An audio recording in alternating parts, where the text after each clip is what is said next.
ഇന്ന് തന്നെ ഡൗൺലോഡ് ചെയ്യൂ. കാണൂ നിങ്ങളുടെ ഫേവറേറ്റ് ഷോസ്. ഗാഥ മാഡവും കൃഷ്ണയും മാമും എല്ലാവരും ഇപ്പൊ കളരിക്കൽക്കാരുടെ ചതിയുടെ പട്ടികയിൽ വന്നേനെ. ഒന്നും അറിഞ്ഞോണ്ട് ചെയ്യുന്നതല്ലല്ലോ സിനി. ഒക്കെ സംഭവിച്ചു പോയി. ഇനിയില്ലാതെ നോക്കാം. എന്നാലേ ഗാഥയുടെ ഫോണിലേക്ക് ഒരു കോൾ വന്നു. ആ കോൾ വിളിച്ച ആളുടെ പേരെന്താണെന്നറിയോ? അതും ഗാഥ. വല്ലതും മനസ്സിലായോ? അതെങ്ങനെയാമ്മേ ഗാഥയുടെ ഫോണിലേക്ക് ഗാഥ വിളിക്കുന്നേ? ആ അതാ ഞാൻ പറഞ്ഞ. അങ്ങനെ ചില മറിമായങ്ങളൊക്കെ ഈ കുടുംബത്തിനകത്ത് നടക്കുന്നുണ്ട്. ആ കൂട്ടത്തിലൊന്നാ നിന്റെ അച്ഛനിപ്പോ പറഞ്ഞത്. നിർമ്മലേ, ഗാഥ രണ്ടുപേരുണ്ട്. അക്കാര്യത്തിൽ ആർക്കും ഒരു സംശയവും വേണ്ട. ആ ഒരുത്തിയും കൊണ്ട് തന്നെ സഹിക്കാൻ പറ്റുന്നില്ല. അപ്പോഴാ വേറൊരുത്തി. നീ ഒന്ന് മിണ്ടാതിരിക്കടി.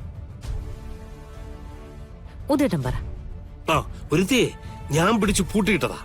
വേറൊരുത്തി എന്റെ കൺമുമ്പിൽ തന്നെ ഉണ്ടായിരുന്നു. പക്ഷെ എങ്ങനെയോ ആ ബഹളത്തിനിടയ്ക്ക് എന്റെ കയ്യിൽ നിന്ന് താക്കോല് താഴെ വീണുപോയി. ആരോ അതെടുത്ത് തുറന്ന് അവളെ പുറത്തിറക്കി വിട്ട്. ഉറപ്പല്ലേ? എന്റെ നിർമ്മല, എനിക്കതിൽ ഒരു സംശയമില്ല. ആദ്യം മുതലേ ഉദേട്ടൻ ഇത് പറയുന്നുണ്ട്. നവീന്റെ ഗാഥയുടെ കല്യാണം നടന്ന ദിവസം സിത്താര ഫോൺ ചെയ്തുകൊണ്ട് നിൽക്കുമ്പോഴേക്കും ഞാൻ അത് വഴി പോയി. അപ്പൊ സിത്താരയുടെ ഫോണിലെ ഗാഥയുടെ വീഡിയോ കോൾ ആയിരുന്നു.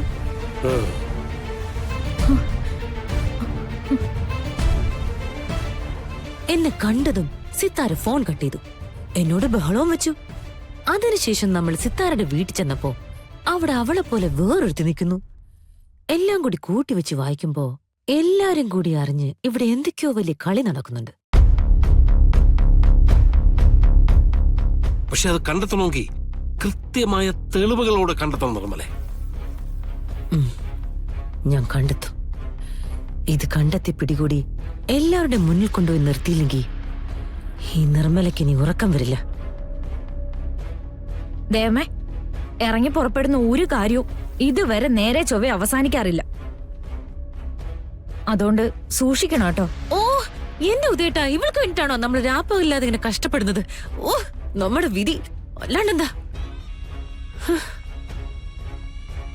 അപ്പോ ഇനി മുതൽ നമ്മൾ അവളുടെ പുറകെയാ. അവൾക്കും അവളുടെ രൂപത്തിലുള്ള അടുത്തവൾക്കും പുറകെയാ.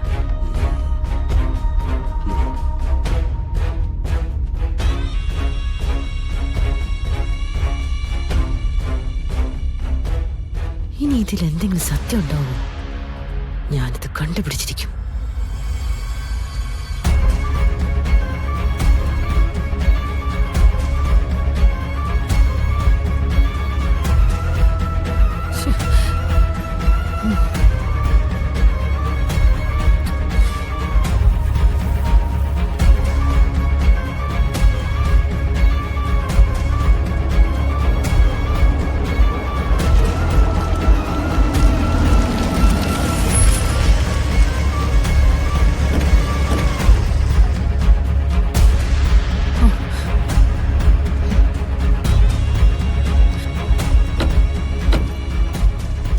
മോളെ, മോക്കൊരു കുഴപ്പമില്ലല്ലോ?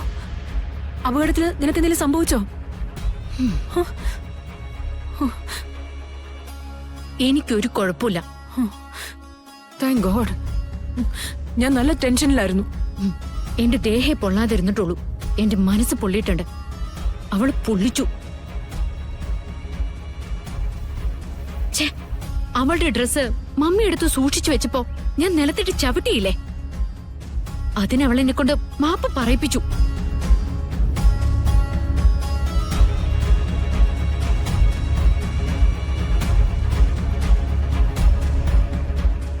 അതറിയാതെ വായിന്ന് വീണുപോയതാ മാം. എന്ത് സംഭവിച്ചാലും അറിയാതെ. ഇതാണോ സിനി നിന്നെ ഇത്ര നാളും പഠിപ്പിച്ചത്? ഒരു സിറ്റുവേഷൻ ഉണ്ടായാല് അതെങ്ങനെയാണ് മാന്യമായിട്ട് ഹാൻഡിൽ ചെയ്യേണ്ടതെന്ന് ഞാൻ പഠിപ്പിച്ചിട്ടില്ലേ? Sorry ma'am. സാരല്ല, പോട്ടെ മോളെ. പോട്ടെയെന്നോ? എന്റെ ജീവിതത്തില് ഞാൻ ആരുടെങ്കിലും മാപ്പ് പറഞ്ഞിട്ടുണ്ടോ? മമ്മി അങ്ങനെ കേട്ടിട്ടുണ്ടോ? ഉണ്ടോ? അപ്പൊ പിന്നെ എന്നെ കൊണ്ട് ആദ്യമായി മാപ്പ് പറയിച്ചവളെ ഞാൻ എങ്ങനെയായിരിക്കും കൈകാര്യം ചെയ്യാ? ഇന്നത്തെ പൂജ മുടങ്ങി മാം. ഇതിന്റെ പേരില് എന്തെങ്കിലും പ്രശ്നം ഉണ്ടാവുമെന്ന് അറിയില്ല. പൂജയുടെ സിസ്റ്റം അതല്ലേ. വ്രതാനുഷ്ഠാനങ്ങളോടെ എടുക്കുന്ന പൂജയിൽ ആർക്ക് സംഭവിക്കുന്ന തെറ്റിന്റെ പേരിലായാലും പൂജ മുടങ്ങിയാൽ വ്രതമെടുക്കുന്നവൾക്ക് നാശം സംഭവിക്കും. ഇത് ഞാൻ പറഞ്ഞതല്ല, ആചാര്യന്മാർ പറഞ്ഞു കൊടുത്തിട്ട് അവര് കളരിക്കൽ കുടുംബക്കാര് തന്നെ പറഞ്ഞതാ. സർപ്പശാപം സത്യമാണെങ്കിൽ, ആചാര്യന്മാരുടെ വാക്കുകൾ ശരിയാണെങ്കിൽ അവൾക്ക് നാശം സംഭവിക്കും. അല്ലേ മമ്മി? മമ്മിയുടെ മുഖത്ത് കാണുന്ന ഈ ഒരു വിഷമമുണ്ടല്ലോ, അവൾക്ക് എന്തെങ്കിലും പറ്റിപ്പോകുമോ എന്നുള്ള വിഷമം. സത്യത്തില് ഇപ്പൊ അത് കാണുമ്പോ എനിക്കൊരു ത്രില്ല. അവള് ചാവട്ടെ മമ്മി. സ്വന്തം മകളെ സന്തോഷിപ്പിക്കാൻ വേണ്ടി എത്ര പേരെ വേണമെങ്കിലും കൊല്ലാമെന്ന് ആവേശത്തില് പലതവണ മമ്മി തന്നെ പറഞ്ഞിട്ടില്ലേ? ഇത് മക്കൂട്ടത്തിലങ്ങ് പെടുത്തിയാ മതി. വേഷം കെട്ടിപ്പോയവള് വേഷം അഴിക്കുന്നതിന് മുന്നേ ചാകണം. It's really thrilling. ഹാ അതെ, അവൾക്ക് എന്തെങ്കിലും സംഭവിക്കുമെന്നറിയാൻ വേണ്ടി മമ്മി ഇങ്ങനെ വിഷമിക്കൊന്നും വേണ്ട. ഓക്കെ?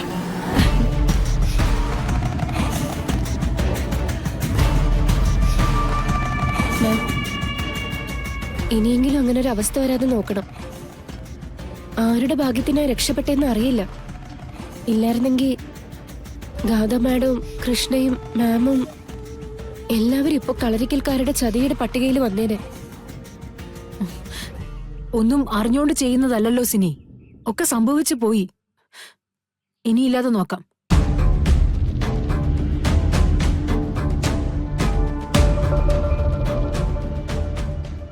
ദീപം ദീപം ദീപം.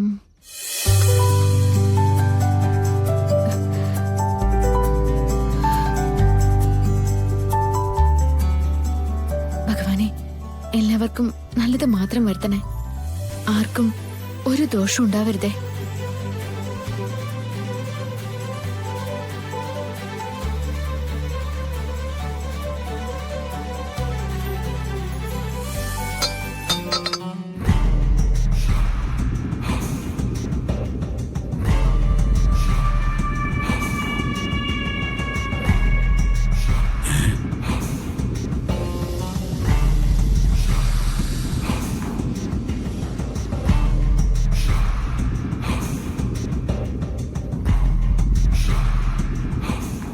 ഈശ്വര, ഇത് കൃഷ്ണമോൾക്ക് ശാപം കിട്ടുന്നതിന്റെ സൂചനയാണോ? നാഗദൈവങ്ങളെ, വീണ്ടും പരീക്ഷണം തുടങ്ങിയോ? വ്രതശുദ്ധി തെറ്റിക്കാതെ നിങ്ങൾക്ക് വേണ്ടി പൂജ നടത്തുന്ന കുട്ടിയാ. അവളെ അനുഗ്രഹിക്കണേ നാഗദൈവങ്ങളെ.